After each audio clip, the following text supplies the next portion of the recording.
Together we achieve victory over heart failure. Hello everyone, I am doctor Adil. आज हम discuss करेंगे कि heart failure को कैसे मॉनिटर किया जाए। कुछ हम नंबर्स के बारे में जानेंगे और कुछ साइंस के बारे में जानेंगे कि हम हार्ट फेलियर को कैसे पहचान सकते हैं।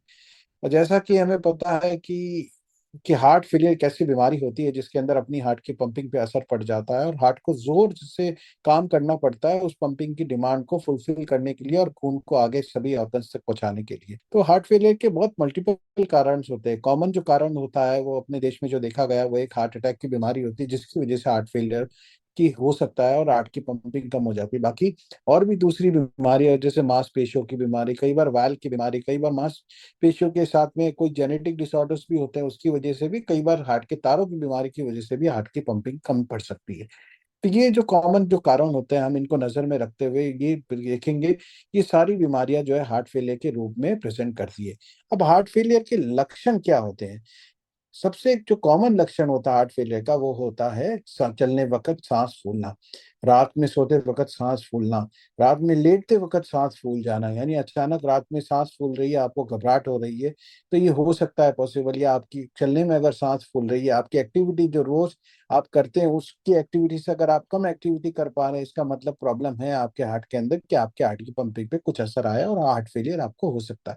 साथ ही साथ और दूसरी चीजें, जैसे पैरों पे सूजन आ जाना, खाना अच्छा नहीं लगना, पेट में पानी भर जाना, पेट फूल जाना, थोड़ा सा खाना खाते ही पेट भर जाना, भूख खत्म हो जाना, और रात के वक्त खासकर जब सोते हैं तो रात के वक्त ज्यादा पेशाब आना, ये जो लक्षण होते हैं। तो पैरों में सूजन, चलने से सांस फूलता है, कई बार छाती में दर्द हो सकता है, लेटते वक्त सांस फूलना और खांसी आना और भूख कम हो जाना, ये सब जो लक्षण होते हैं ये हार्ट फेलियर के सिम्टम्स और साइंस होते हैं।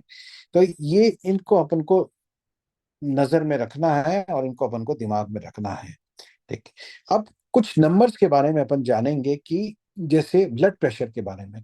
तो हार्ट फेलियर पेशेंट्स की पंपिंग जो है, अक्सर जो उनकी हार्ट की पंपिंग होती है कम होती है, तो उसके अंदर उनकी बीपी बड़ी वेरिएबल रहती है। किसी की बीपी कम होती है, किसी की बीपी ज्यादा होती है। अगर ब्लड प्रेशर एक कारण है हार्ट फेलियर का, तो उन पेशेंट्स की बीपी ज्यादा भी हो सकती है। तो अपने बीपी को नियमित तौर पर चेक करते रहे और अपने प्रैक्टिशनर से मिलते रहे। जो कॉमनली जो हमें सिखाया जाता है कि बीपी 120/80 जो होनी चाहिए, वो एक कॉमन बीपी है, जो एक एवरेज निकाला गया है एक पॉपुलेशन के अंदर।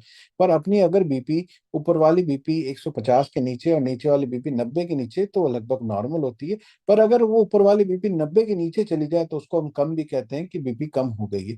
तो इसलिए हमें ध्यान रखना है कि हमारा जो ऊपर वाली बीपी 150 के नीचे रहे और नीचे वाली बीपी 90 के नीचे है, तो वो एक नॉर्मल कैटेगरी में माना जाता है।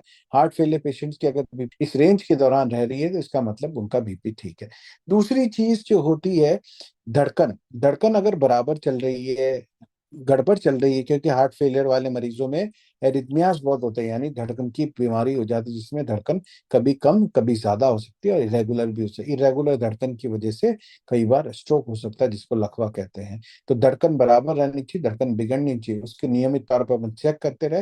हार्ट फेलियर पेशेंट्स को अगर उनकी धड़कन 60 से 70 के बीच में चल रही है, तो उनके लिए बहुत अच्छी बात है। उससे इनको हार्ट को कम प्रेशर लगता है, कम काम करना पड़ता है, उससे हार्ट जो है जल्दी तंदुरुस्त होता है।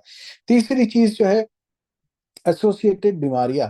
जैसे अगर ब्लड प्रेशर है तो उसको कंट्रोल करना, कोलेस्ट्रॉल की बीमारी है तो उसको कंट्रोल करना। कोलेस्ट्रॉल के नंबर पे ज्यादा ध्यान नहीं देना है, पर दवाएं बराबर लेनी है। नंबर्स कई बार बहुत कम भी हो जाते हैं, वो भी ध्यान रखना है कि कोलेस्ट्रॉल बिल्कुल नीचे भी लेके नहीं आना। अगर अपना एवरेज कोलेस्ट्रॉल लेवल जो है, खासकर जो एलडीएल लेवल्स है, अगर वो 100 या 150 के बीच में रहता है तो वो ठीक है। उसके अगर बिलो 70 जा रहा है तब अच्छा तो है, बट उसकी वजह से दूसरी प्रॉब्लम्स भी हो सकती है। तो इसलिए कोलेस्ट्रॉल की दवा अगर जरूरत है तो उसको नियमित तौर पे लेते रहिए। अगर हार्ट अटैक की बीमारी है तो उसमें खून पतले की दवाइयां हैं, वो भी बिल्कुल बराबर चलनी चाहिए। और हार्ट की पंपिंग बढ़ाने के लिए, हार्ट की धड़कन को कंट्रोल करने के लिए हम बीटा ब्लॉकर्स देते हैं, जो कि धड़कन को कंट्रोल करता है। वो भी दवाइयां बराबर लेनी चाहिए, और जरूरत पड़ने पे पेशाब की गोलियां भी दी जाती है, जिसकी वजह से सूजन उतर जाती है और हमें भूख नहीं लगती है और हमारी सांस में आराम आ जाता है। तो ये जो चीजें हैं दवाइयों के बारे में, धड़कन के बारे में, बीपी के बारे में और इनके जो कारण है उनके बारे में, ये सब अपन को अब पता चला है।